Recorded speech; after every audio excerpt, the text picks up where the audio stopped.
Everyone, welcome to my YouTube channel. तो guys, जो मेरा वीडियो देखते हैं, मुझे सब्सक्राइब करते हैं, आई एम वेरी थैंक्सफुल। तो गाइस, अध्यात्म के मार्ग में कुछ तो बात है कि हर तरफ से ठोकर खाने के बाद, इतने दुख और संघर्षों के बाद जब भी हम अध्यात्म के मार्ग पर या भक्ति के मार्ग पर जाते हैं, तो हमारे जो जीवन के जितने भी भौतिक लक्ष्य होते हैं, भौतिक कामना होती हैं, वो सब खत्म हो जाती हैं। सिर्फ हमारा एक ही लक्ष्य रह जाता है, ईश्वर की भक्ति करना और ईश्वर की पूजा करना और ईश्वर के प्रति श्रद्धा रखना।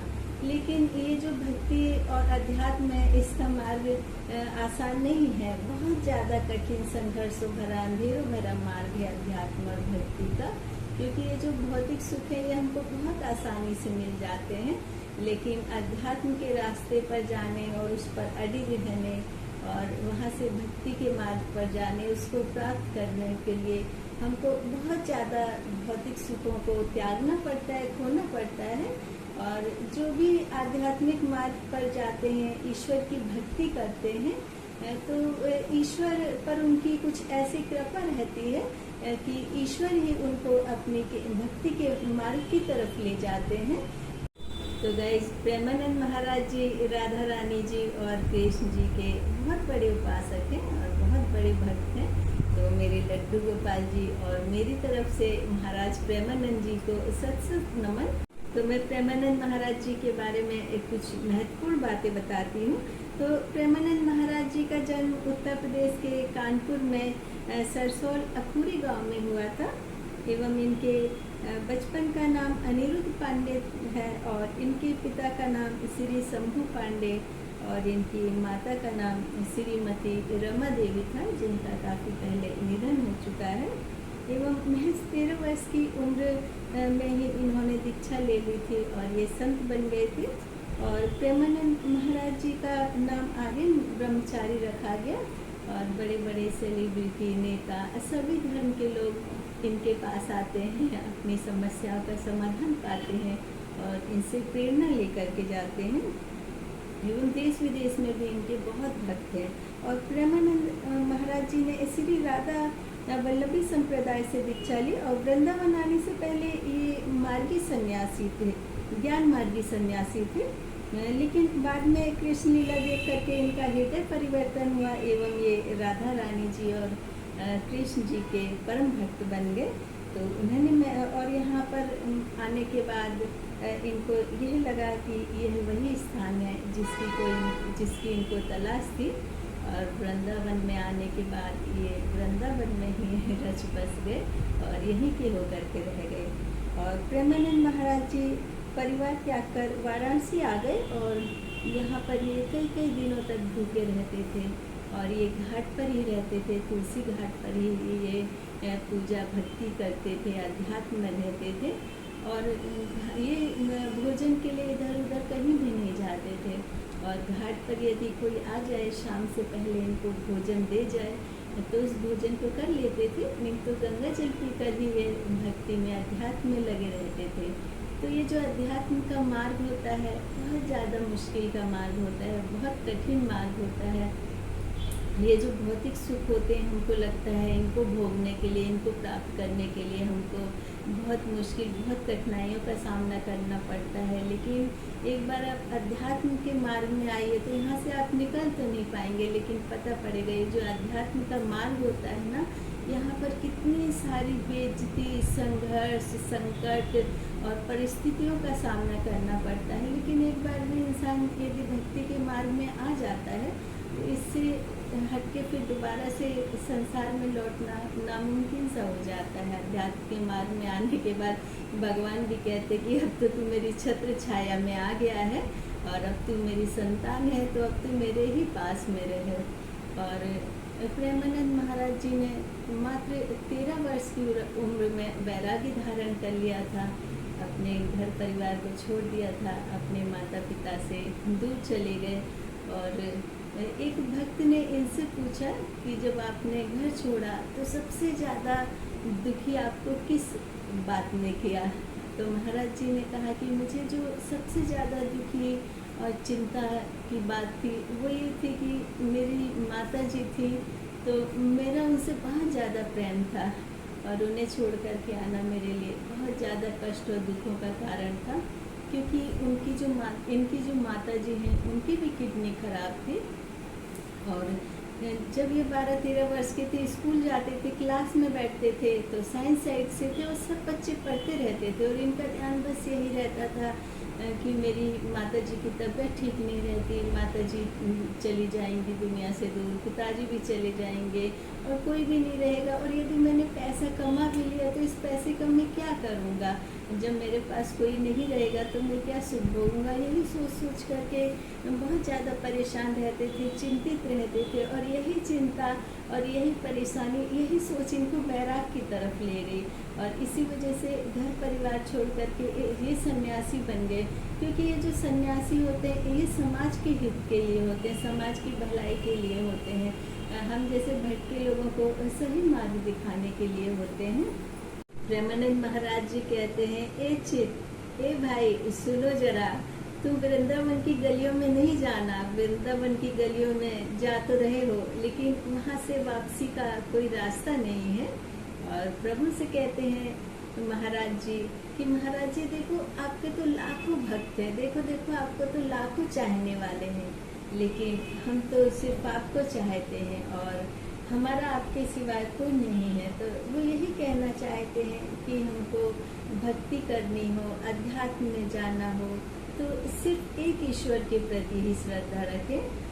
और अब से 16 साल पहले महाराज जी की दोनों किडनियाँ खराब हो गई थी। उस वक्त ये बनारस में थे, बनारस में बैठे हुए थे, तभी रिपोर्ट आई, पता चला कि इनकी दोनों किडनियाँ खराब हो गई हैं। तो महाराज जी ने सोचा कि मैंने अपना घर बार छोड़ दिया, इतने सालों से मैं भगवान की पूजा कर रहा हूँ, अध्यात्म कर रहा हूँ, भक्ति में लीन हूँ, कितने कष्ट सहे, कितना संघर्ष किया, मेरे जीवन में कितना अंधेरा है और अब मुझे मृत्यु आने वाली है, जब मृत्यु आ जाएगी तो फिर मुझे क्या मिलेगा। और ये सोच सोच करके महाराज जी बहुत रोने लगे, क्योंकि उस वक्त उनके पास एक भी पैसे नहीं थे, कई कई दिन तक भूखे रहते थे और ऊपर से लोगों की जली कटी बातें सुननी पड़ती थी, कोई भी सहारा नहीं था और वो बहुत रोते रहे। तो उनको एक अद्भुत शक्ति के दर्शन हुए और उस अद्भुत शक्ति के दर्शन के बाद महाराज जी का जीवन एकदम बदल गया।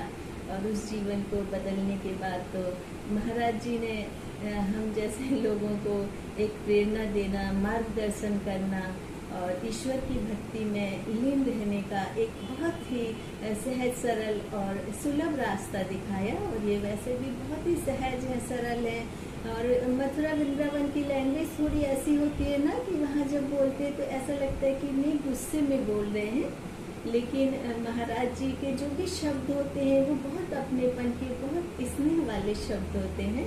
और महाराज जी की अब तो बहुत ज़्यादा तबीयत खराब होती है, रहती है और हफ्ते में 3 दिन डायलिसिस पर रहते हैं, लेकिन उसके बाद भी इनकी पूजा भक्ति में एवं साधना में कोई कमी नहीं आती है। ये प्रवचन भी देते हैं और इनके पास जितने लोग मिलने के लिए आते हैं तो उनकी ये समस्याओं का समाधान भी करते हैं और मार्गदर्शन भी कराते हैं।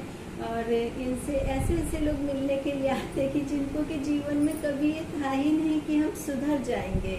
वो इतना ज़्यादा राह भटक चुके थे कि उनको एकदम हर तरफ अंधेरा ही अंधेरा दिख रहा था, लग नहीं रहा था कि हम कभी सही रास्ते पर आ जाएंगे। लेकिन इनकी शरण में आते हैं ना जो, तो कितना ही गलत से गलत रास्ते पर भटके हों, वो इनकी शरण में आने के बाद एकदम सही रास्ते पर और भक्ति मार्ग में आ जाते हैं। और बहुत सारे लोग इनसे सलाह लेने के लिए आते हैं।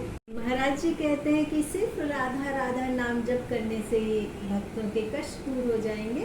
और हम घर गृहस्थी में हों, कितनी परेशानियों में हैं, कितने भी बिजी हो ना, तो सिर्फ राधा राधा नाम लेने से हमारे जो जीवन के दुख हैं, संघर्ष हैं, वो सभी खत्म हो जाएंगे।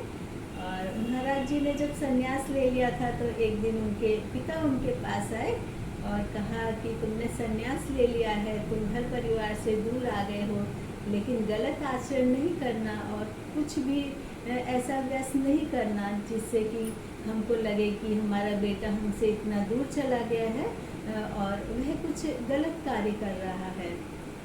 क्योंकि 13 वर्ष की उम्र में बालक कितना बड़ा होता है, उतनी उम्र में घर छोड़ देना, लड़का हो या लड़की हो, सुरक्षा के लिहाज से बहुत ज़्यादा मुश्किल होता है। फिर ये भी नहीं मालूम है कि कहाँ जाना है, कहाँ रहना है, मेरा कौन है।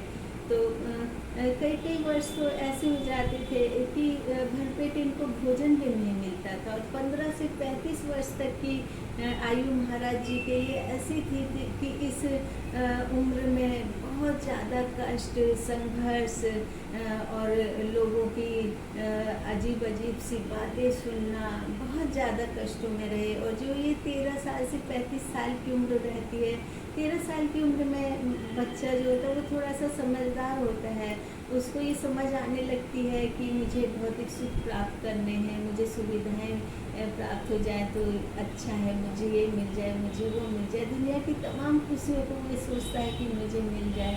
35 साल की उम्र होते होते तो इंसान एकदम मैच्योर हो जाता है और वो फिर यही सोचता है कि जितना कुछ मैं दुनिया में खुशियाँ हासिल कर सकूँ तो वो मेरे लिए बहुत अच्छा होगा। और 13 से 35 साल की उम्र में आते आते थोड़ा करके इन्होंने अपनी सारी की सारी सांसारिक खुशियों को एकदम विरक्ति में, भगवान के अध्यात्म में, भगवान की भक्ति में लगा दिया।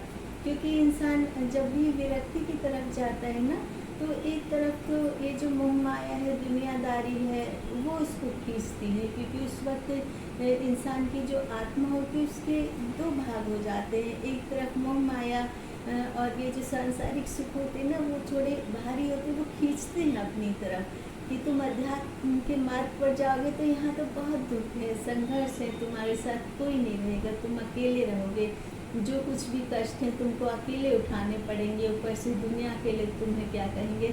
और दूसरी तरफ है भौतिक सुख खींचते हैं, देखो आओ हमारे पास कितना आराम है, सारी सुविधाएं हैं, बहुत अच्छे से रहेंगे, हर टाइम हम भोजन भी मिलेगा।